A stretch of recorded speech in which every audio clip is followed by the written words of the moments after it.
this is where I'm going to be introducing our panelists. So there are some really specific bios. Please bear with me. I'm going to try to introduce them as proper as like officially as I can. Um, First and foremost, we have our moderator, Ben.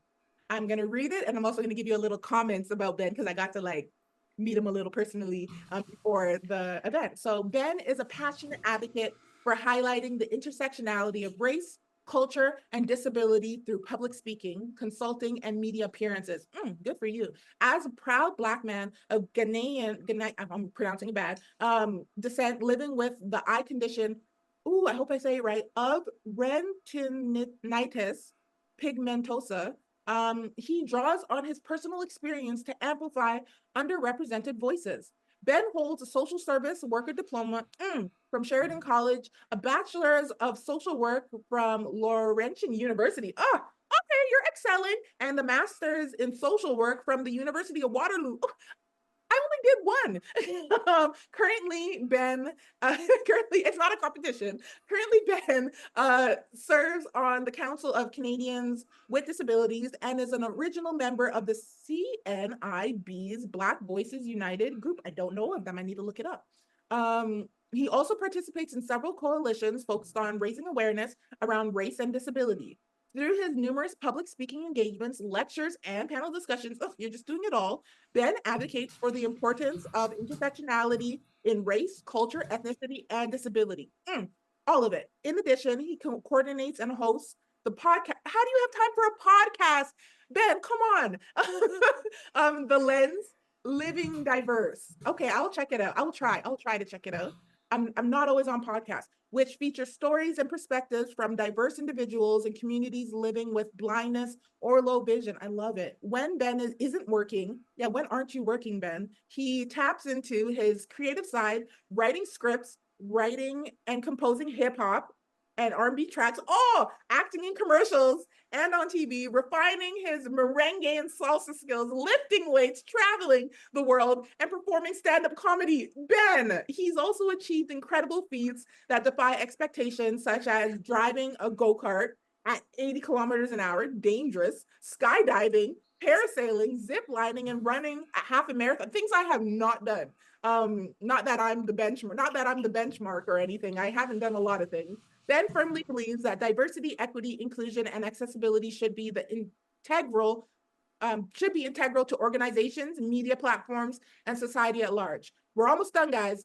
Through workshops, lectures, and media appearances, he continues to offer his lived experiences and expertise to foster these values in all spaces. Ben hopes to inspire persons to fulfill their potential and ensure their voices are heard. You did it in just your intro, Ben. You already did it. Hakeem Al Zaidi. I'm the worst with pronouncing. I know I butchered it. Abdul Shabazz is an Islamic motivational and inspirational speaker with a core mission of destigmatizing schizophrenia. There we go, and promoting mental health awareness for all.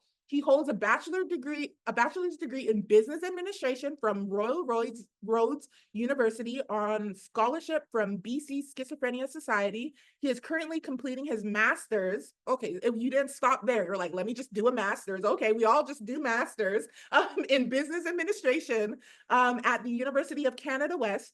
Abdul has worked relentlessly to raise awareness of schizophrenia, combat stigma, that's a big one, and amplify the voices of those with mental health issues. He has delivered powerful presentations on mental health at various organizations, notably the BC Legislative Assembly, Canadian Mental Health Association, that's a big one, Schizophrenia Society Canada, I need to look them up, and BC Schizophrenia Society. Championing mental health for all, January 14th, 2023, he delivered his Hope is Hard Work presentation. I will look that up at the BCMA Richmond Jamia Mosque, which was a major milestone for the BC Schizophrenia Society outreach to the Muslim community. I love it. You're making progress. For the first time, BCSS was present at for the first time, BCSS was present at any mosque, fostering a sense of progress and inclusivity. He is featured in the article Hope is Hard Work by the BC Schizophrenia Society. I hope if you guys have time, you're just typing this in your Google and just looking it up, like you can if you want on the side. BC Schizophrenia Society 2021 podcast series. Look Again, Mental Illness Reexamined. He is also featured in Make a Change Canada Career Success Story on CNN, MSNBC, and Global TV. We love it. We love it.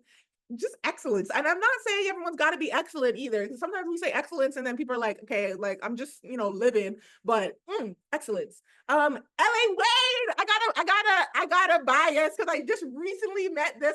Okay, I've known of this woman and I met her before, but like I saw her recently at a film festival and she was, I don't know what I was doing, but she was loving my vibe. And I'm like, you're noticing me. And she's like, we gotta talk. So I'm feeling a little like, I feel seen. She made me feel seen. She's like, we're gonna have a coffee, we're gonna talk, we're gonna do it. Anyways, let me go into your bio because I should know more about you. LA Wade. LA Wade is a certified trauma facilitator and wellness practitioner with over 20 years of experience helping individuals achieve fulfillment. Her keynotes go beyond speeches, offering honest, impactful insights that inspire positive change. LA Wade is dedicated to fostering genuine connection and creating safe spaces for open, engaging conversations. So that's what we're about to get you all, particularly around challenging topics. As a mental health and wellness strategist, I need to talk to you more. She provides relatable solutions that make a lasting impact on individuals and communities. Partnering with organizations like Save the Children Canada and institutions like the University of Toronto, LA Wade leads programs that encourage self-awareness and balance. Sounds simple, but it's not.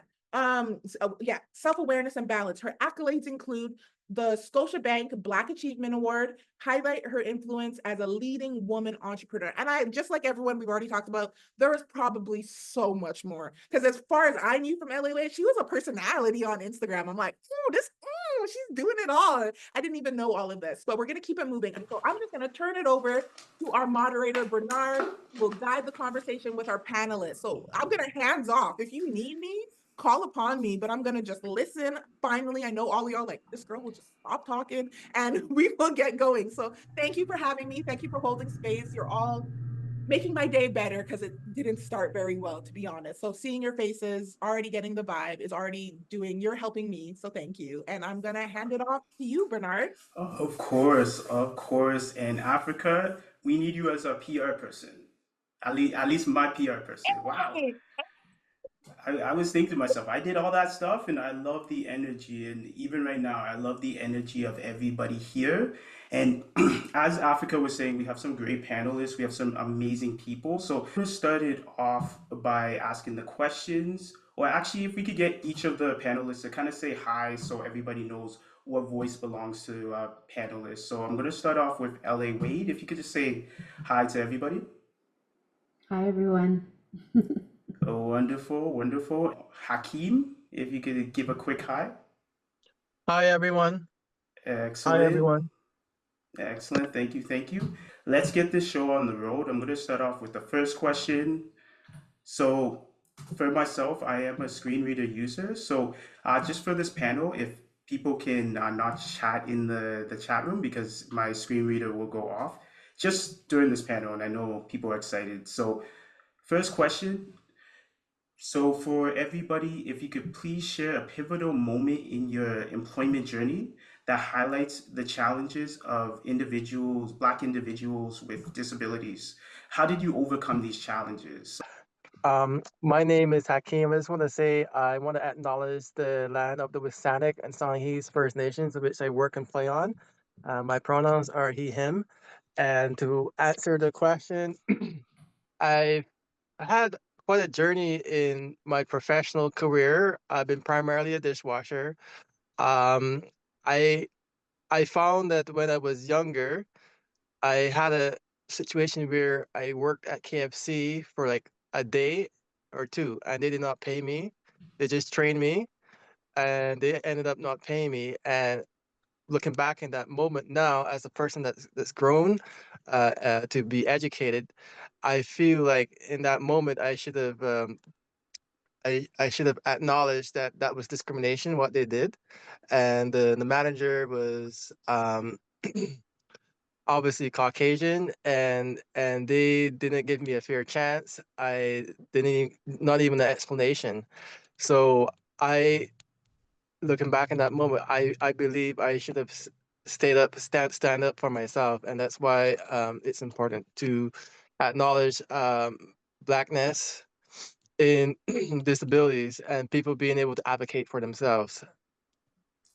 Wonderful. Thank you for sharing that experience with us, Hakeem. And yeah, very insightful on how you navigated when you had that job. So I'm going to pass it to LA Wade. And once again, I'll repeat the question. Please share a pivotal moment in your journey that highlights the challenges of Black individuals with disabilities. And how did you overcome those challenges? Hi, thank you so much for having me in this. And Lisa, thank you for inviting me. And Poetry or Africa, it's nice to see you again.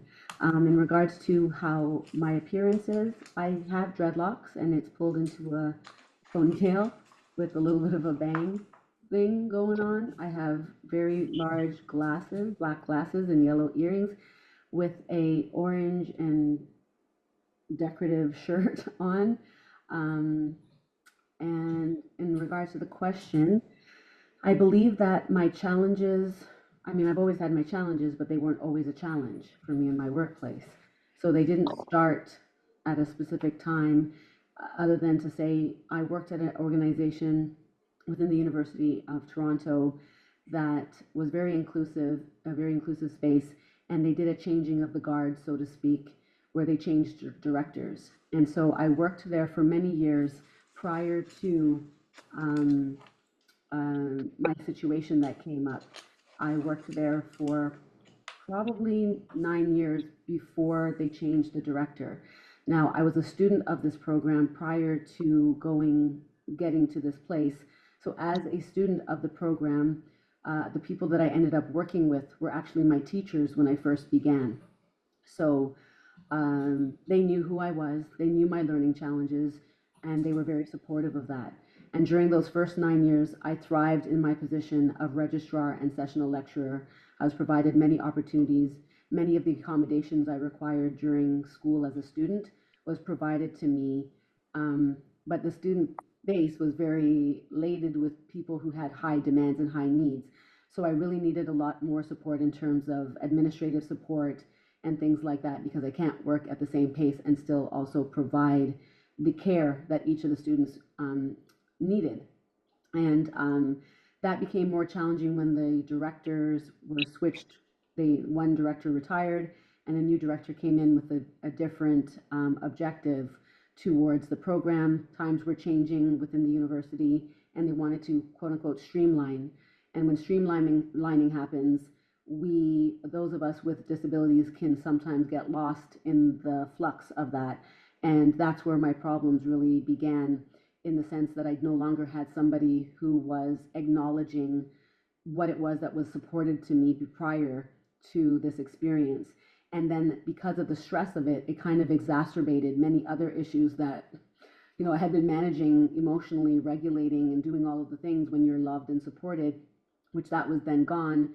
So the fear of losing your job, the fear of not doing it properly, not having the support that you would normally, you create your resources and your checks and balances to support yourself while you're doing your job, and that was no longer available to me. So I ended up having to go to my doctor, looking for support from my doctor to have that help me advocate on my behalf, because my position and the university area that I was working in was very small.